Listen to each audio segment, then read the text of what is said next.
Have I told you guys how much I love my new ring light that I got for Christmas? Check this out. Illuminating. We can go lower if it's like a little too blinding and you can't handle this penetrating gaze. We could absolutely destroy your corneas. Or maybe a little orange tone, some blue. You into blue? Ooh, this is making my eyes pop. Yes. We're going with blue today, even though it's really hurting my eyes to look at. But we suffer for beauty, don't we? What is up, you guys? It's me, your girl, your Casey. I hate this eyeshadow. It looks really orange in this light. Yeah, what the heck was I thinking? Anyways, putting on eye makeup is so fun to do when you're nearsighted. It's hilarious. But do you know what happened this week? I read a really boring book. And I read an amazing thriller. Like, it's been so long since I read one as good as this one. The good thriller that I want to talk about first is called Rock, Paper, Scissors by Alice Feeney, I think. I read her previous novel, I Know Who You Are, I think that's what it's called, and I absolutely loved that book. I was so sympathetic towards the main character. She was an actress, and someone was like, I think someone was like blackmailing her on the side to like reveal, hey girl, I know who you are. Her husband had went missing too. She might have been involved with it. You don't know until you read the thriller. It was so good. Her backstory and like the villains in her life were absolutely terrifying. The ending of that thriller was kind of gross,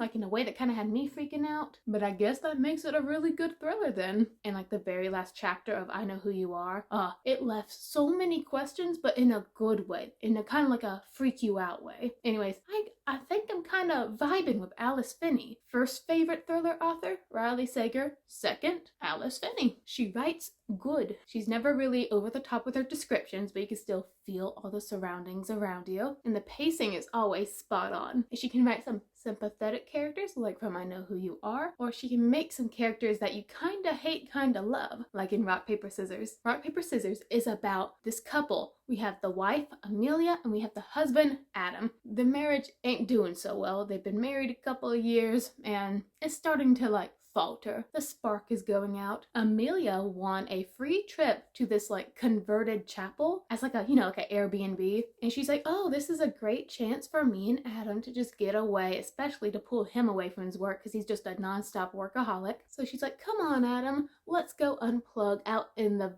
very barren wilderness. Adam isn't really as hyped as she is, but he loves his wife, so he's gonna go with her. And you know what? Like before they leave on their trip, do you know what Adam catches his wife Amelia doing? Because she is so intently set on this whole weekend getaway being completely tech-free. Adam had already put his like phone in his car. He caught Amelia taking his phone and putting it back in the house. Well, Adam grabbed his phone back, but he's not letting his wife know that he has his phone. Is this really just his wife wanting the getaway to be completely tech-free? Or is this so he can't call the authorities when she tries to kill him? Conspiracies. Oh, and Adam has a little special something to him too. He has face blindness. He cannot make out the features of a human face, so he doesn't even really know what his wife looks like. But he can recognize her by her voice, her perfume, the clothes that she wears, the sound of her walk.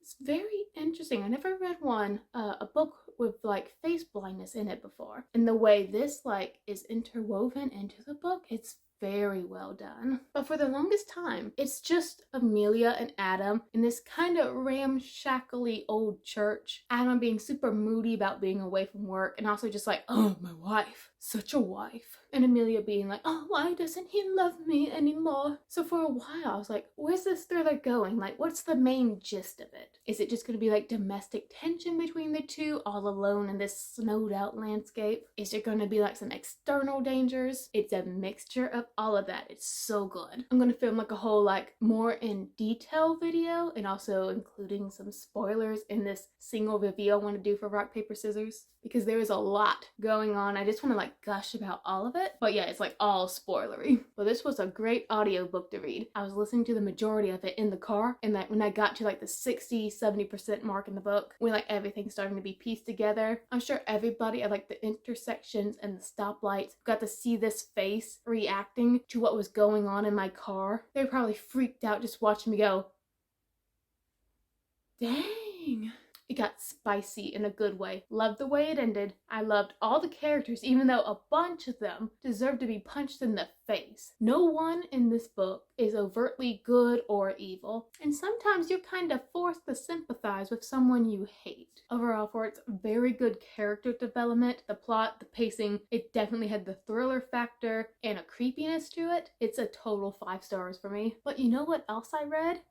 It's 2 stars. It's called A Touch of Darkness. Y'all TikTok youngins may know about this book. It's a Hades and Persephone retelling. In this land, the Greek gods have descended upon the mortal realm. They live among us. Some own casinos, boutiques, nightclubs. One of those gods owning a nightclub is the Lord of Death, Hades. Seductive, mysterious, a loner. Not much is known about this millennium-old god, except that his deals are never to be taken. He invites all mortals to play his little games at his nightclub, but if you lose, he gets to choose the stakes, and they're always impossible to meet. So you'd think you want to stay clear of his nightclub, right? Like kind of too risky. Your whole mortal soul is on the line. Not for Persephone. Persephone is the daughter of Demeter. Demeter's the goddess of harvest. Persephone's the goddess of spring. But no one, including all the other Greek gods, knows she's a goddess or that she even exists. Demeter has kept her locked away all her life, like Rapunzel and Madame Gothel, whatever her name is. But you know, Persephone's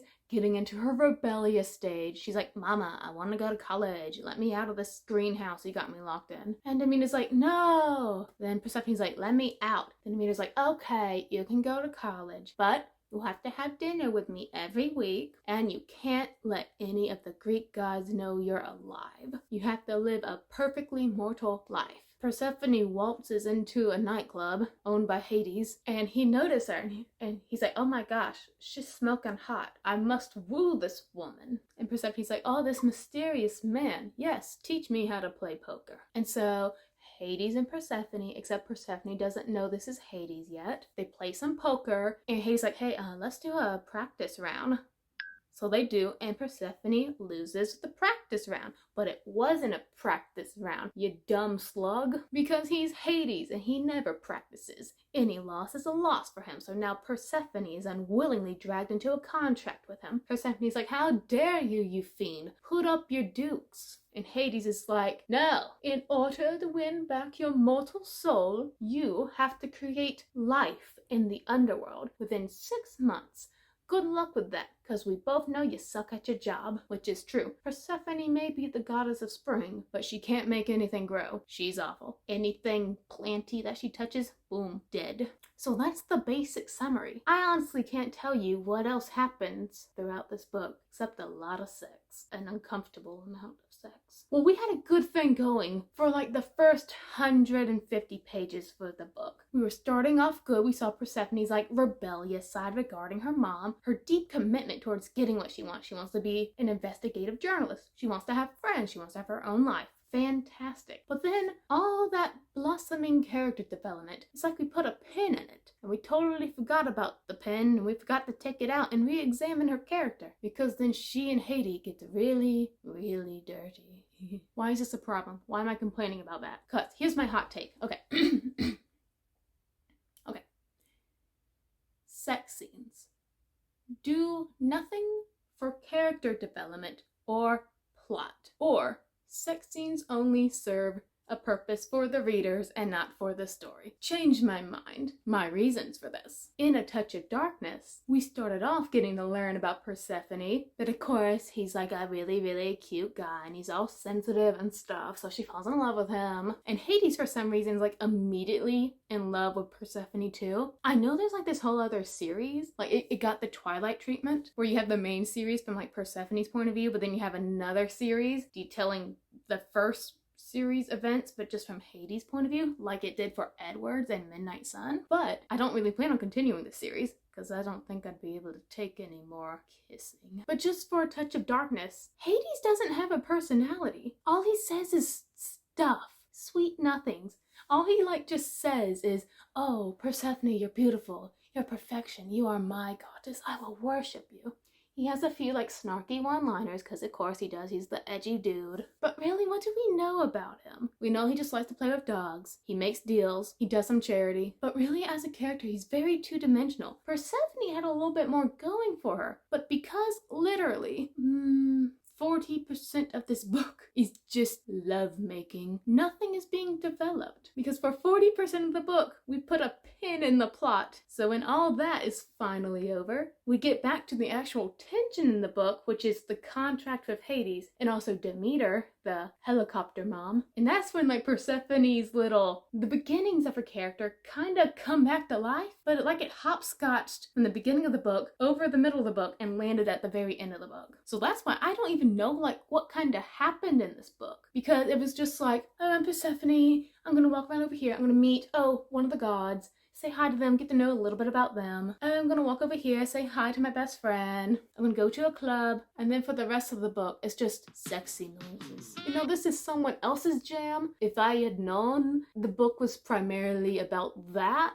I wouldn't have read it at all, because I want people to beat them up with swords. I guess I was expecting Percy Jackson or something. I mean, I'm a sucker for if you just slap the word Greek mythology on a book. But I still do believe that scenes like these do nothing to drive on a story, even in an erotic genre, because everything, conversations, plot, events, a lot of emotions besides just like lust, desire, all of it is just like swept away just for like a couple of chapters of noise and sweat and wiggling bodies. I hope you guys are uncomfortable as I am. So yeah, sex scenes do nothing to advance the plot or character development, or sex scenes only exist to satisfy the reader. That's my hot take, and I'll say this book is like the perfect example. Actually, it's a good example of how our girl kind of regressed, because she started off independent and then she just tumbled and oh, there she goes. But currently you're gonna laugh at me, because you know how I just like went over, oh, Touch of Darkness,